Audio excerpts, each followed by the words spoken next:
Yes, sir. Last thing I'll say. I just wanted to say how cool it is that your movie is like the first, referential, horror movie. Like, screamed it like exactly 10 years later. But you guys, you know what I mean? Like, there's no horror movies before that did that.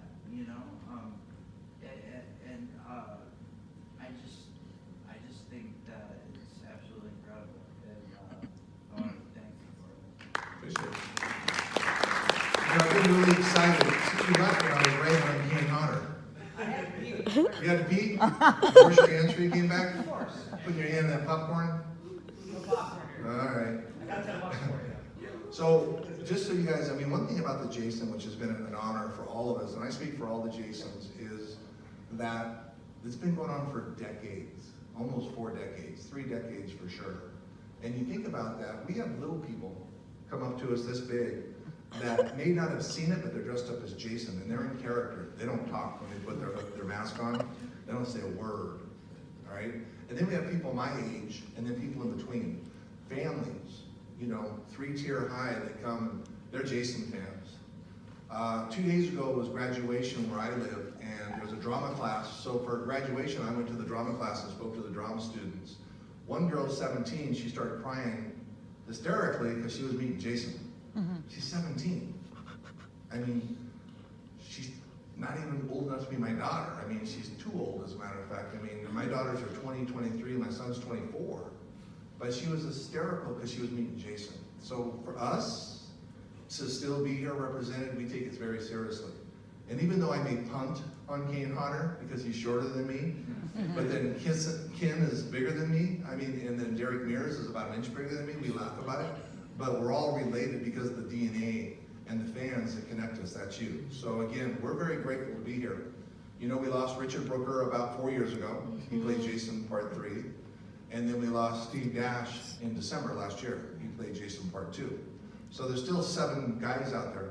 Now, age is not a factor. Does everybody know who Ted White is, Part 4? Yes. Ted White is about 93-ish. Yeah. Had 200 movies under his belt. And he looks at me and goes, CJ, I worked with John Wayne for years, and Clark Gable and Cary Grant, and he is a very good-looking, stout man, sports jacket, turtleneck when he comes into the shows.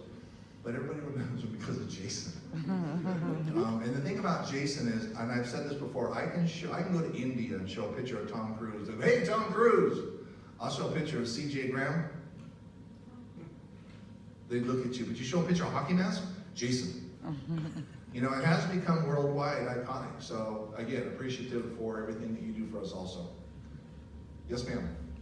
I just want to say that my big brother, whose birthday it is, started scaring the crap out of me with movies like this, and actually this was the first movie I remember from my childhood, and your eyes scare me just as much today as they did when I was So it worked. So he knew how to scare the shit out of you, so you'd go to bed right away and he didn't have to babysit. See? But this literally is the first horror movie I remember like my entire life, and I remember every part of it. I don't remember, like 1 to 5. I watched a couple when I was older, but this was literally the first horror movie that I remember. Nice. And that's kind of what's cool about it, is people do have memories, and Part 6 is in the middle.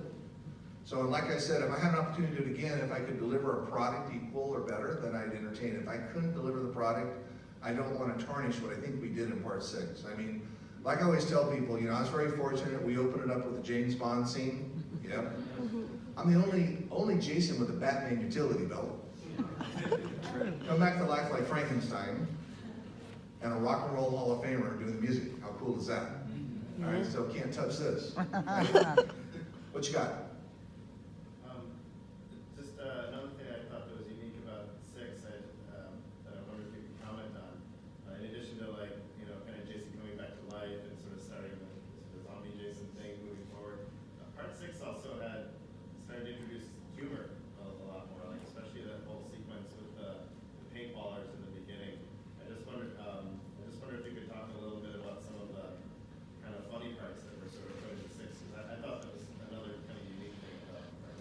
Yeah, there's, Tom McLaughlin, writer-director, wanted to put a little comment in it, and he was told by Frank Mancuso Jr. that as long as you don't make fun of Jason. So if you go back and watch the series, part 6 is where Jason comes back to life like Frankenstein. For those of you that remember Frankenstein in the 60s, there was a curiosity factor. The neutrons are reconnecting little by little, so Jason is now starting to think methodically or curiosity factors like he did at the river with the little girl, if you go back to that horror movie back in the 60s. Well, think about that. Well, Tom McLaughlin was a huge horror fan.